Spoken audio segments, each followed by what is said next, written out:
বাংলাদেশ সব সংকট কাটিয়ে নির্বাচনের রোড ম্যাপে যাবে বলে জানিয়েছেন বিএনপির ভারপ্রাপ্ত চেয়ারম্যান তারেক রহমান। তিনি বলেছেন, অন্তর্বর্তীকালীন সরকারকে কোনোভাবেই ব্যর্থ হতে দেয়া যাবে না। মনে রাখতে হবে, এই সরকার ব্যর্থ হলে জনগণও ব্যর্থ হবে।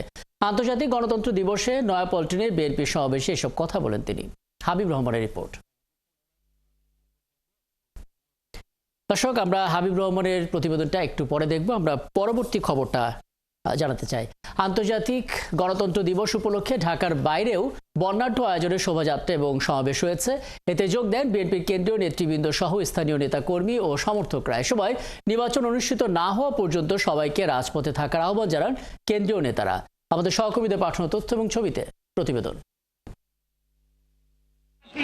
দীর্ঘদিন অপেক্ষার পর সমাবেশ, তাই সকাল থেকেই চট্টগ্রাম নগরীর ওয়াসা এলাকায় সমাবেশ স্থলে যোগ দিতে থাকেন মহানগর, ওয়ার্ড, উত্তর ও দক্ষিণ জেলা সহ আশেপাশের জেলার নেতাকর্মীরা। সমাবেশে একে একে বক্তব্য রাখেন কেন্দ্রীয় নেতারা। এ সময় দ্রুত নির্বাচন দিয়ে নির্বাচিত সরকারের হাতে ক্ষমতা হস্তান্তরের জন্য অন্তর্বর্তী সরকারের প্রতি আহ্বান জানান।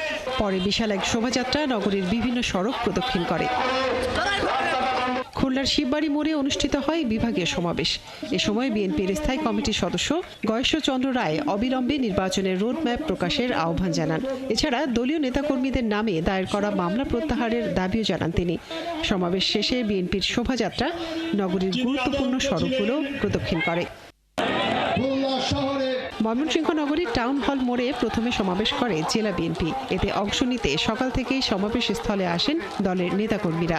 সমাবেশে বক্তব্য রাখেন দলের কেন্দ্রীয় নেতা নিতাই রায়চৌধুরী। পরে তার নেতৃত্বে নগরীর বিভিন্ন সড়ক প্রদক্ষিণ করে বর্ণাঢ্য শোভাযাত্রা।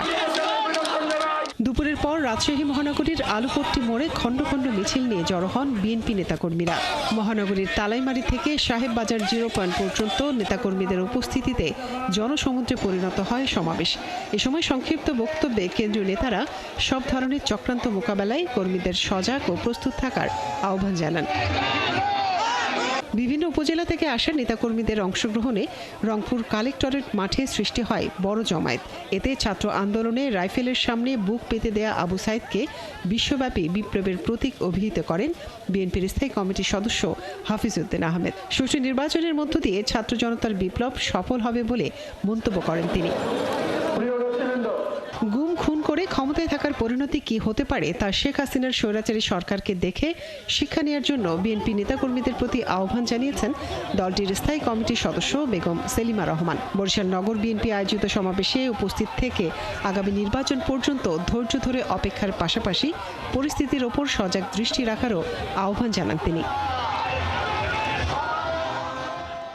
সিলেট আলিয়া মাদ্রাসা মাঠে আয়োজন হয় বিএনপি সমাবেশ। এ সময় 5 আগস্টের অর্জন ধরে রাখতে দলের নেতাকর্মীদের রাজপথে থাকার আহ্বান জানান কেন্দ্রীয় নেতা আহমেদ আজম খান। সমাবেশ শেষে বের করা শোভাযাত্রা মহানগরীর রেজিস্ট্রি মাঠে গিয়ে শেষ হয়।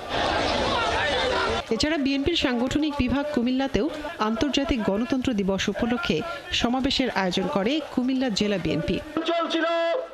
মনিরা কাজুরি, ৭১।